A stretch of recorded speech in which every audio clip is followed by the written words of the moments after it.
تدبر قرآن امین احسن اصلاحی سورۃ البقرہ آیات 180 تا 182۔ آگے کا مضمون حرمت جان کے اس قانون کے بعد حرمت مال کے قانون کی طرف توجہ فرمائی۔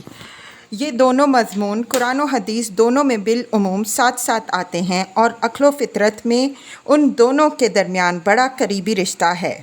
حرمت مال کے سلسلے میں بنیادی چیز یہ ہے کہ ایک قانون کے تحت ہر شخص کے اور اس کے بعد اس کے وارثوں کے حقوق متعین و محفوظ ہیں اور دوسرے ان کے حقوق کا احترام کریں۔ اہل عرب میں اگرچہ معروف کے تحت والدین اور اعزاء و اقربا کے حقوق کا فی الجملہ تعین تھا، لیکن ان کی زندگی کے ہر پہلو میں جس طرح خرابیاں پیدا ہو گئی تھیں، اسی طرح اس پہلو میں بھی فساد رونما ہوا اور ان کے زور آور لوگوں میں کمزور وارثوں اور حقداروں کے حقوق ہڑپ کرنے کا رجحان اس شدت کے ساتھ زور پکڑ گیا کہ معروف کی ان کے ہاں کوئی قدر و قیمت ہی باقی نہیں رہ گئی۔ سورہ فجر میں اسی صورتحال کی طرف اشارہ فرمایا ہے۔ وَتَأْكُلُونَ التُّرَاثَ أَكْلًا لَمًّا، ترجمہ، اور تم وراثت کو سمیٹ کر کھاتے ہو۔ یہ صورت تقاضا کر رہی تھی کہ قانون کے ذریعے سے اعزاء و اقربا کے حقوق کا تعین کر کے ان کی حفاظت کا سامان کیا جائے، لیکن اس سورہ کے زمانہ نزول تک معاشرہ ابھی اتنا مستحکم نہیں ہوا تھا کہ تقسیم وراثت کا وہ مستقل قانون نافذ ہو سکے جو سورہ نساء میں ہے۔ اس وجہ سے عبوری دور کے لیے مورثوں کو دستور کے مطابق والدین اور قرابت مندوں کے لیے وصیت کی ہدایت ہوئی اور وارثوں کو اس وصیت کی تعمیل کی۔ پھر جب اللہ تعالیٰ نے وارثوں کے حقوق کے تعین سے متعلق خود اپنی وہ وصیت نازل فرما دی جو سورہ نساء میں مذکور ہے، تو بندوں کی وصیت منسوخ ہو گئی، صرف اللہ تعالیٰ کی وصیت باقی رہ گئی۔ پھر بندوں کے لیے وصیت کا حق صرف ایک محدود دائرہ کے اندر رہ گیا، جس کا ذکر سورہ نساء کی مذکورہ آیت کے تحت آئے گا۔ اس روشنی میں آگے کی آیات تلاوت فرمائیے۔ اعوذ باللہ من الشیطان الرجیم، بسم اللہ الرحمن الرحیم۔ کتب علیکم اذ حضر احدکم الموت ان ترک خیرا الوصیۃ للوالدین والاقربین بالمعروف حقا علی المتقین فمن بدلہ بعد ما سمعہ فانما اسمہ علی الذین یبدلونہ ان اللہ سمیع علیم۔ فمن خاف من موص جنفا او اثما فاصلح بینہم فلا اثم علیہ ان اللہ غفور الرحیم۔ ترجمہ، جب تم میں سے کسی کی موت کا وقت آ پہنچے اور وہ کچھ مال چھوڑ رہا ہو تو تم پر فرض کیا گیا ہے کہ والدین اور قرابت مندوں کے لیے دستور کے مطابق وصیت کرنا خدا سے ڈرنے والوں پر یہ حق ہے۔ تو جو لوگ اس وصیت کو اس کے سننے کے بعد بدل ڈالیں تو اس کا گناہ ان بدل ڈالنے والوں ہی پر ہے، بے شک اللہ سننے والا اور علم رکھنے والا ہے۔ جس کو کسی وصیت کرنے والے کی طرف سے کسی بیجا جانبداری یا حق تلفی کا اندیشہ ہو اور وہ آپس میں صلح کرا دے تو اس میں کوئی گناہ نہیں، بے شک اللہ غفور الرحیم ہے۔ الفاظ کی تحقیق اور آیات کی وضاحت۔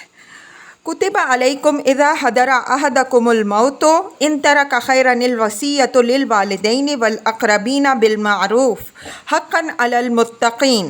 کتب علیکم فرض کر دینے کے معنی میں قرآن اور کلام عرب دونوں میں معروف ہے۔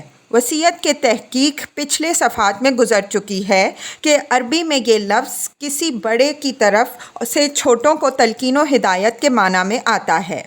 عام اس سے یہ تلقین و ہدایت کوئی شخص اپنے آخری وقت میں کرے یا عام حالات میں اللہ تعالیٰ کی طرف سے بندوں کو جو ہدایات دی گئی ہیں، قرآن نے ان کے لیے بھی یہ لفظ استعمال کیا ہے۔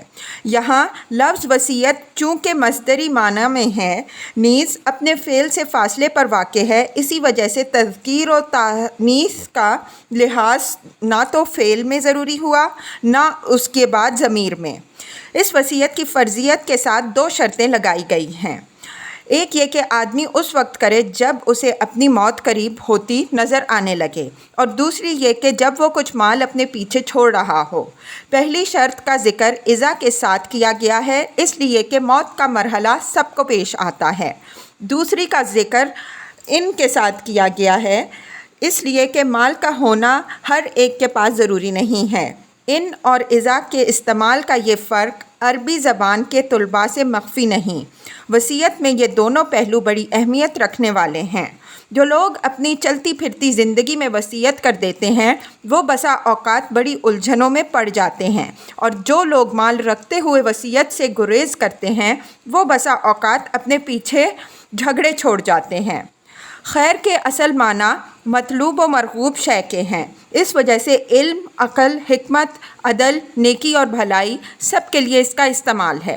پھر یہیں سے یہ مال کے لیے بھی استعمال ہونے لگا، اس لیے کہ مال بھی ایک مرغوب و مطلوب شے ہے۔ قرآن میں یہ لفظ کئی جگہ اس معنی میں استعمال ہوا ہے۔ حوالہ کی ضرورت نہیں ہے۔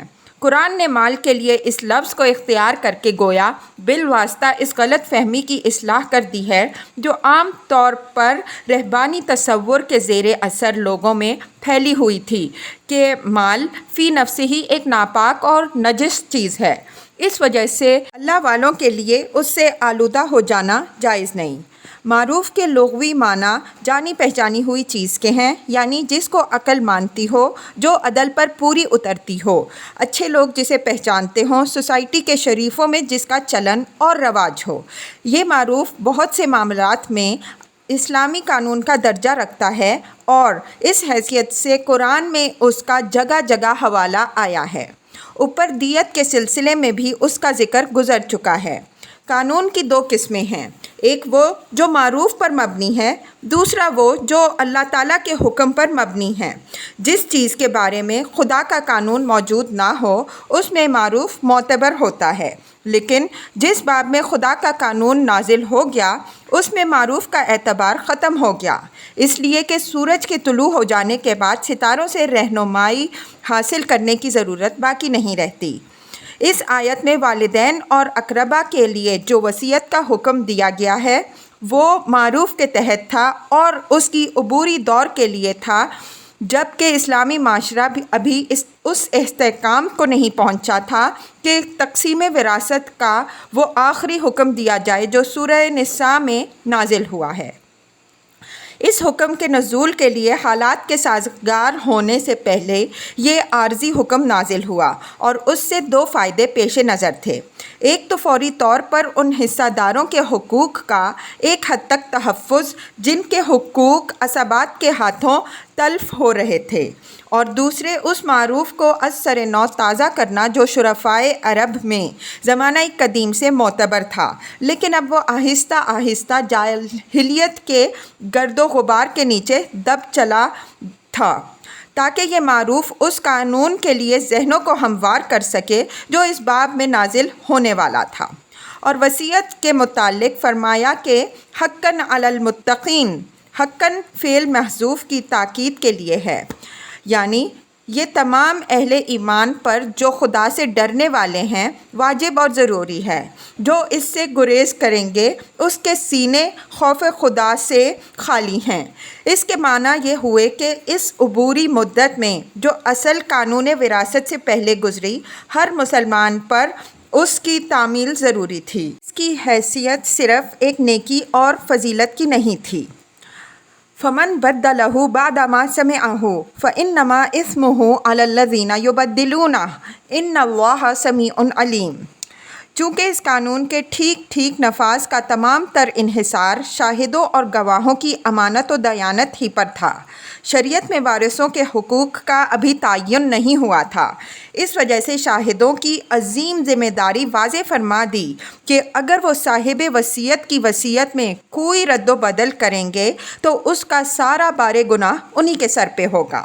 اس کی کوئی ذمہ داری نہ تو صاحب وصیت پر عائد ہوگی نہ اس کو نافذ کرنے والوں پر۔ سمیع علیم کی صفات کے حوالے میں تبدیلی کی جسارت کرنے والوں کے لیے تنبیہ اور دھمکی ہے کہ وہ اس بات کو یاد رکھیں کہ خدا سب کچھ سنتا اور جانتا ہے، وہ اس جرم عظیم کی سزا دیے بغیر نہ رہے گا۔ فمن خاف من موص جنفا او اثما فاصلح بینہم فلا اثم علیہ ان اللہ غفور الرحیم۔ خوف کے اصل معنی گمان کرنے، خیال کرنے، توقع کرنے، اندیشہ کرنے کے ہیں، پھر یہیں سے یہ ڈرنے کے معنی کے لیے استعمال ہونے لگا۔ جنفن کے اصل معنی مائل ہونے کے ہیں، لیکن اس کا غالب استعمال نیکی اور حق سے ہٹ کر برائی اور ناانصافی کی طرف مائل ہونے کے لیے ہے۔ آیت میں یہ بے جا پاسداری اور ناروا جانبداری کے لیے استعمال ہوا ہے۔ اسمن میں اصلاً تاخر یعنی پیچھے رہ جانے کا مفہوم پایا جاتا ہے، چنانچہ آثمہ اس اونٹنی کو کہتے ہیں جو تھک جانے کی وجہ سے پیچھے رہ جائے۔